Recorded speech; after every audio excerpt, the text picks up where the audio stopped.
Ephesians 5:22 says, wives, submit yourselves to your husbands. And quite frankly, this is a verse that puts...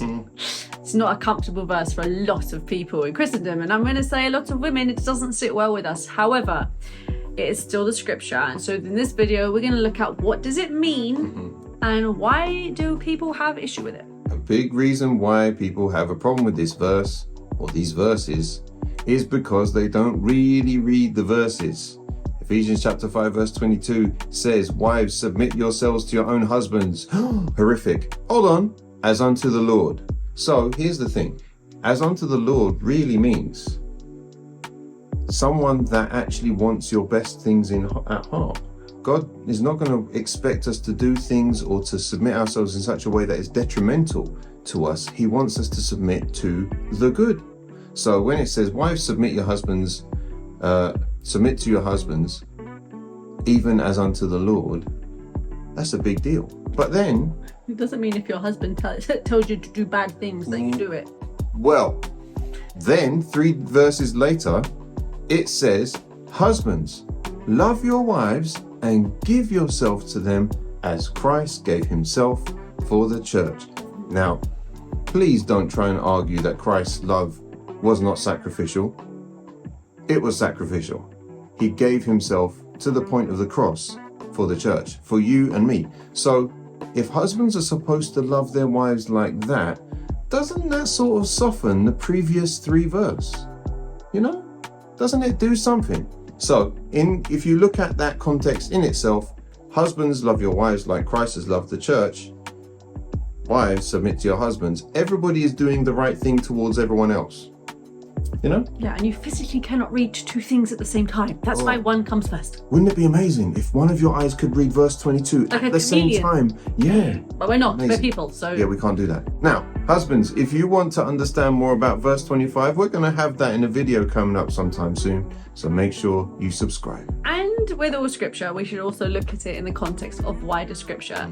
If the verse that says, wives, submit yourself to your husband, means that just women are supposed to do exactly what their husbands say all the time. No.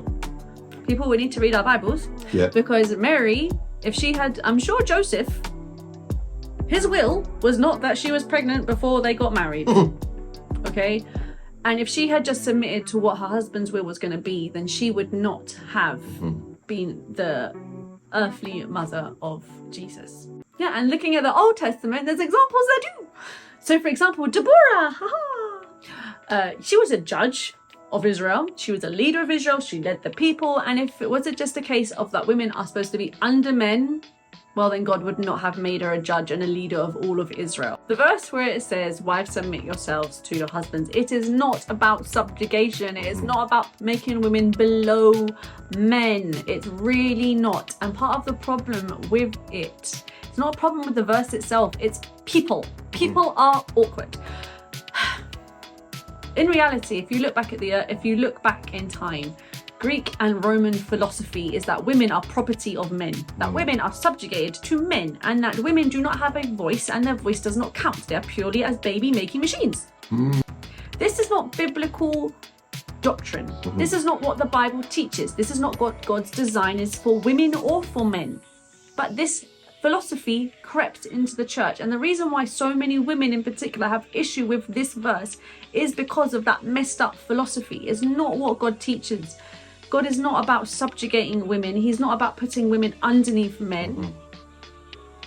When it talks about wives submitting to your husband, the word submitting is about putting that person's will above your own. Yeah. Deborah, she was a judge of all Israel. She was not subject to anyone but God. She was the boss.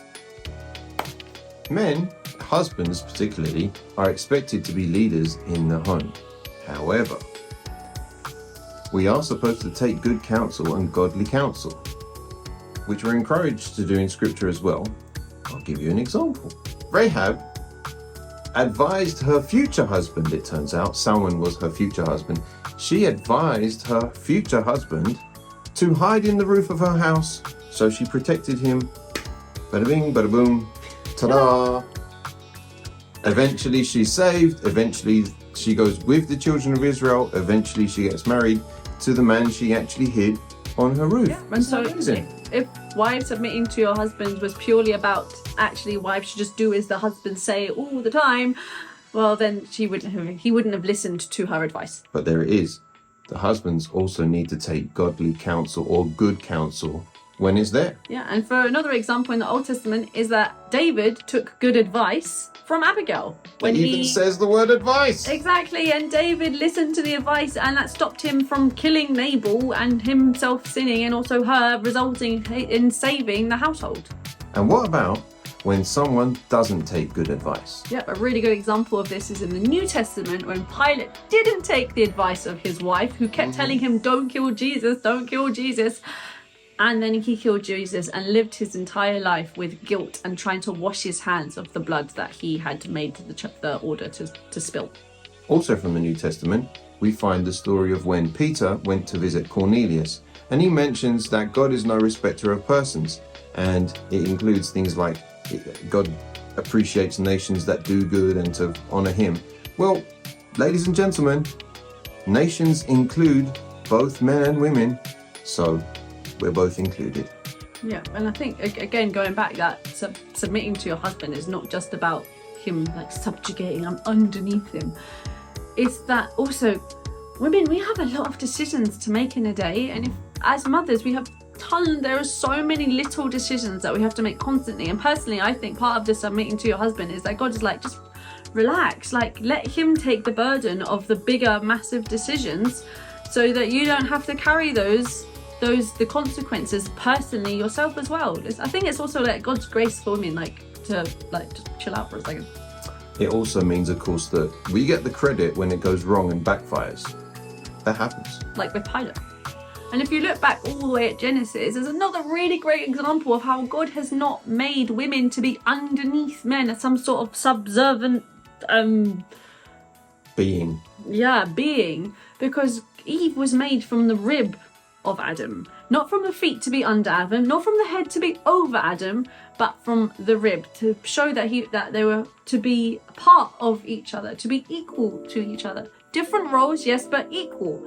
To be equally yoked. And if you want to know what equally yoked is, go and check out the link in the description.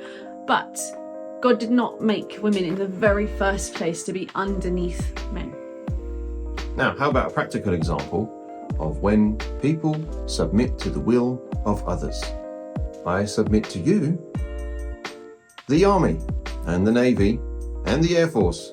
You will have different levels of authority all the way to the top leaders in the country. And at the very top, the top general will still be subservient, or at least submissive to the will of the leader above them. But even then, what happens when somebody lower than the station has more information, better information, more experience? Even then, someone who is considered under will still be giving advice upward. Yeah, and that general, for example, will have to submit their will to the other person. When you think about wives, submit yourselves to your husband, a lot of the reason, guys, that it leaves a bad taste is because of that messed up philosophy. It's not what God teaches. His teaching is that men and women are equal. Yeah, they have different roles and different things to do, but it's not a case of one's above the other. It's just different. We're all made in the image of God, and He appreciates us as His creation. We're supposed to equally appreciate Him. So make sure you subscribe, because this channel is all about marriage and relationships from a Christian perspective. We answer all good questions and questions people don't want to talk about, but also the questions everyone talks about, but our experiences as well. And we will see you on the next video, guys. Bye. Bye.